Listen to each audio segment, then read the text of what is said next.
And we begin with that stunning new claim from President Trump's personal attorney, ramping up the challenge to the Russia investigation. Tonight, Rudy Giuliani saying that even if the president were to be found guilty of a crime, the Constitution gives him the power to pardon himself. It comes after we learn of a memo the president's legal team wrote to the special counsel claiming it is impossible for the president to be found guilty of obstruction of justice. The president's team also speaking out on why he can't be forced to testify. ABC's Tara Palmieri is at the White House. Tonight, the shocking suggestion made by one of Trump's lead attorneys about the scope of the president's powers. Do you and the president's attorneys believe the president has the power to pardon himself? He's not, but he probably does. Rudy Giuliani was responding after a secret memo sent to the special counsel leaked to the New York Times. In it, Trump's lawyers claim that the president can't be guilty of obstructing justice and has the authority to terminate the case. While Giuliani said a self-pardon may be legal, he acknowledged it would come at a high political price. The president of the United States pardoning himself would just be unthinkable, and it would lead to probably an immediate impeachment.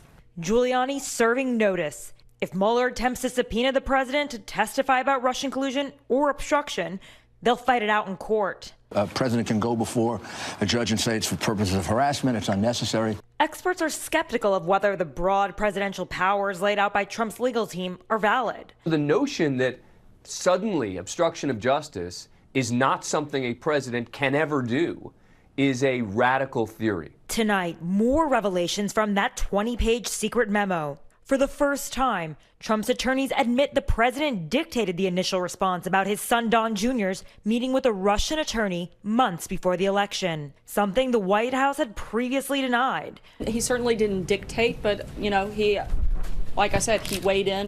When asked about this, Giuliani used it as an example for why the president shouldn't go before Mueller. First it was all denied, and now you're saying he dictated. I mean, this is the reason you don't let the president testify.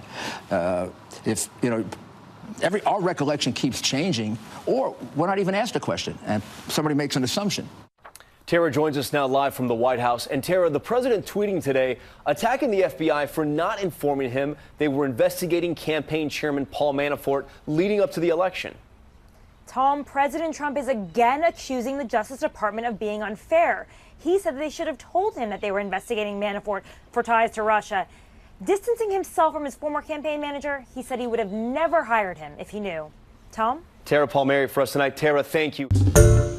Hi, everyone. George Stephanopoulos here. Thanks for checking out the ABC News YouTube channel. If you'd like to get more videos, show highlights, and watch live event coverage, click on the right over here to subscribe to our channel. And don't forget to download the ABC News app for breaking news alerts. Thanks for watching.